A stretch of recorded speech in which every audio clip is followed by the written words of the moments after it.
ചേട്ടന് പൈസ കൊടുത്ത് സഹായിക്കാൻ ചേട്ടന്റെ കയ്യിലില്ല എങ്കിൽ ഞാൻ പെയിന്റ് ചെയ്യാം, എനിക്ക് സാമ്പത്തിക പൈസ ഒന്നും വേണ്ട. അങ്ങനെ ചേട്ടൻ കഴിഞ്ഞ 2-3 ദിവസമായിട്ട് ഇവിടെ ഇന്ന് ഈ പെയിന്റിങ് ജോലിയിലാണ്. ഇത് അഭിനയമല്ല, ഇത് ജീവിതമാണ്. ചേട്ടാ നമസ്കാരം. നമസ്കാരം. രാവിലെ ജോലിയിലാണ്. സത്യം പറഞ്ഞാൽ ഒരുപാട് അഭിമാനവും സന്തോഷമൊക്കെ തോന്നുന്നുണ്ട്. ഇങ്ങനെയും പൊതുപ്രവർത്തകരൊക്കെ നമുക്കിടയിലുണ്ട്. ചേട്ടനെ ഞാൻ ഒരുപക്ഷെ പ്രത്യേകിച്ച് പരിചയപ്പെടുത്തേണ്ട കാര്യമില്ല. പത്തനംതിട്ട കൊല്ലം ജില്ലയിലെ എല്ലാവർക്കും അറിയാം. ചേട്ടന്റെ പേര് ബാബു ദിവാകരൻ എന്നാണ്. മുൻ അടൂർ മുനിസിപ്പൽ ചെയർമാൻ. ചേട്ടൻ ഇപ്പോഴും KPCCയുടെ ഒക്കെ ചുമതലയൊക്കെ വഹിക്കുന്നുണ്ട്. പൊതുപ്രവർത്തകൻ തന്നെയാണ്. അപ്പൊ ചേട്ടൻ എന്ന് പറഞ്ഞാൽ ഏറ്റവും പാവപ്പെട്ട ഒരു കുടുംബത്തിന് ഒരു സന്നദ്ധ സംഘടന വീട് വെച്ച് കൊടുക്കുന്നുണ്ട്. ഏറ്റവും പാവപ്പെട്ട കുടുംബമാണ്, അവർക്ക് വീട് വെക്കാൻ യാതൊരു നിവൃത്തിയില്ല. അങ്ങനെ അടൂര് കേന്ദ്രമാക്കി പ്രവർത്തിക്കുന്ന BNU എന്ന് പറഞ്ഞ ഒരു സംഘടന വന്നിട്ട് ഇവർക്ക് വീട് വെച്ച് കൊടുക്കുകയാണ്. അപ്പം ചേട്ടന് പൈസ കൊടുത്ത് സഹായിക്കാൻ ചേട്ടന്റെ കയ്യിലില്ല. അപ്പൊ ചേട്ടൻ വിചാരിച്ചു എങ്കിൽ ഞാൻ പെയിന്റ് ചെയ്യാം, എനിക്ക് സാമ്പത്തിക പൈസ ഒന്നും വേണ്ട. അങ്ങനെ ചേട്ടൻ കഴിഞ്ഞ 2-3 ദിവസമായിട്ട് ഇവിടെ ഇന്ന് ഈ പെയിന്റിങ് ജോലിയിലാണ്. നമുക്കൊരു പൈസയും വേണ്ട. ചേട്ടന് പക്ഷെ സഹായിക്കാൻ ചേട്ടൻ്റെ ഈ പൈസ ഇല്ല. അപ്പൊ അറിയാവുന്ന ഒരു തൊഴിൽ ഇതാണ്. ആ തൊഴിൽ ചെയ്ത് ആ കുടുംബത്തെ രക്ഷിക്കുകയാണ്, ആ സംഘടനയുടെ ഭാഗമാകുക.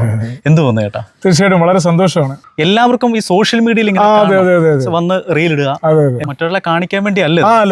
ഇവിടെ ഒരു BNU ഫൗണ്ടേഷൻ എന്ന് പറഞ്ഞൊരു ചാരിറ്റി സംഘടനയുണ്ട്. അവർ ഇത് ഏറ്റെടുത്ത് പണി പൂർത്തീകരിച്ച് അവരവിടെ താമസമാക്കാനാണ് 2 ദിവസം കഴിഞ്ഞിട്ട്. അപ്പൊ അവരുടെ ഒരു രീതി എന്ന് പറഞ്ഞാൽ അവർ ഈ പിരിവെടുത്തല്ല ചാരിറ്റി ചെയ്യുന്നത്, അവരുടെ അധ്വാനത്തിന്റെ ഒരു വിഹിതം വെച്ചിട്ടാണ് അവർ ചാരിറ്റി ചെയ്യുന്നത്. അപ്പൊ ഞാനും അവരുടെ പ്രവർത്തനങ്ങളൊക്കെ സഹകരിക്കാറുണ്ട്. അപ്പൊ ഞാൻ പലപ്പോഴും പറയും, എനിക്ക് വേറെ സാമ്പത്തികം ഒന്നും കൊടുത്ത് ഈ പാവപ്പെട്ട ആളുകളോട് കൂടാൻ അവരെ സഹായിക്കാൻ മാർഗ്ഗമില്ലാത്തതുകൊണ്ട് എനിക്ക് പറ്റുന്ന ഇങ്ങനെയുള്ള ശ്രമങ്ങളെ പറ്റൂ, ശ്രമദാനമേ പറ്റൂ, ശാരീരികമായ അധ്വാനം. അത്രയ്ക്ക് കഷ്ടമാണ് അവരുടെ കാര്യം. ഇന്നലെ തുടങ്ങി 2 ദിവസം കൂടെ ഉണ്ടാവും, തീർത്തിട്ടേ ഇവിടുന്ന് പോവുള്ളൂ. ഭയങ്കര സന്തോഷമാണ്, കാരണം നമുക്ക് ഇവിടെ നിൽക്കുമ്പോൾ വേറെ പൊതുരംഗത്ത് നമുക്ക് മറ്റൊരിടത്തു നിന്നും കിട്ടാത്ത ഒരു സന്തോഷവും ഒരു നിർവൃതിയുമാണ്, ഒരു അഭിമാനമുണ്ട്. അത് അർഹതപ്പെട്ടവർക്ക് നമുക്ക് ചെയ്തു കൊടുക്കാൻ പറ്റും എന്നുള്ള ഒരു ഇതുണ്ട്.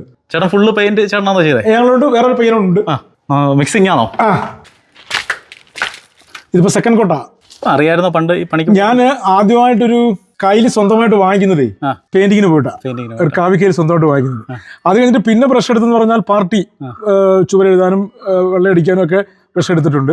പിന്നെ കുറെ നാളായി. ഇതിപ്പം 2 ദിവസം കൊണ്ട് പ്രാക്ടീസ് ആയി. ഇത് കുറച്ചുകൂടെ എളുപ്പമാണ്, മറ്റേ ഇതിനെക്കാട്ട് എളുപ്പം. കാലിനൊക്കെ പ്രശ്നമുണ്ട് ഇങ്ങനെ കുത്തിയിരിക്കാനൊക്കെ. എന്തായാലും പക്ഷേ ഇന്നലെ ഇവിടെ തുടങ്ങിയപ്പം എനിക്കതൊന്നും അറിയാനില്ല. വല്ലാത്തൊരു പോസിറ്റീവ് വൈബായിരുന്നു. ചേട്ടാ ഏതൊക്കെ ചുമതലകൾ വഹിച്ചിട്ടുണ്ട്? ഞാൻ 2000-2005 അടൂർ നഗരസഭയുടെ ചെയർമാനാണ്. അത് കഴിഞ്ഞിട്ട് 2007 രാഹുൽ ഗാന്ധിയുടെ ടാലന്റ് ഹണ്ടിലൂടെ യൂത്ത് കോൺഗ്രസിന്റെ ജില്ലാ പ്രസിഡന്റായി. പത്തനംതിട്ട ജില്ലാ പ്രസിഡന്റ്. പിന്നെ യൂത്ത് കോൺഗ്രസ് പ്രസിഡന്റ് സ്ഥാനം. ഇപ്പൊ എന്നെ KPCCയുടെ സംസ്കാര സാഗതിയുടെ ചെയർമാൻ CR മഹേഷ്, എന്റെ സുഹൃത്താണ്, കരുനാഗപ്പള്ളി MLA. മഹേഷ് ഇടപെട്ടിട്ട് എന്നെ ഇപ്പൊ സംസ്ഥാന ജനറൽ സെക്രട്ടറി ആയിട്ട് വെച്ചു. കലാകാരൻ എന്ന നിലയിലാണ് അത് വെച്ചിരിക്കുന്നത്. ഉണ്ട്. ഞാൻ ഹാർമോണിയൊക്കെ വായിക്കും, ചിലടൊക്കെ എഴുതും. അഭിനയമുണ്ട്. ഇത് അഭിനയമല്ല, ഇത് ജീവിതമാണ്. എന്നാലും ഞാൻ ശരിക്കും എന്റെ കലാകാരനായിട്ട് അറിയപ്പെടാൻ ആഗ്രഹിച്ച ആളാണ്. അഭിനയവും പാട്ടും അങ്ങനെയൊക്കെ. ഇനിയിപ്പോ ലഹരിക്കെതിരെ ചില പരിപാടിയായിട്ട് നമ്മൾ ഇറങ്ങുക, കലയൊക്കെ ബന്ധപ്പെട്ട് നമ്മളൊരു വിഷയത്തെ അതിൻ്റെ അകത്ത് ഫോക്കസ് ചെയ്ത് നിൽക്കുമ്പോൾ നമുക്ക് ഈ ചൂടൊന്നും ഒരു പ്രശ്നമല്ല. നമ്മളെ കൊണ്ട് ദൈവം ഇത്രയും ചെയ്യിക്കാനുള്ള ആരോഗ്യം തരുന്നതും അതിനുള്ളൊരു മനസ്സ് തരുന്നതും വലിയ ഭാഗ്യമല്ലേ. 2 ബെഡ്റൂം, ഹാള്, കിച്ചൺ, ഒരു ബാത്റൂം. കുടിവെള്ളത്തിന്റെ പ്രശ്നമുണ്ട്. അതിനു വേണ്ടിയുള്ള കിണർ കുടിക്കാൻ വേണ്ടിയുള്ള കാര്യങ്ങളൊക്കെ ആയി.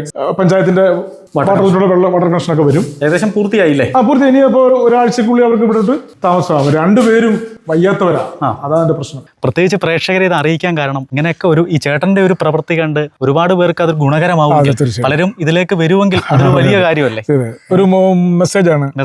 അപ്പൊ ചേട്ടാ അത് പണി നടക്കട്ടെ. ഓക്കെ, എല്ലാവിധ ആശംസകളും. Thank you very much. Thank you.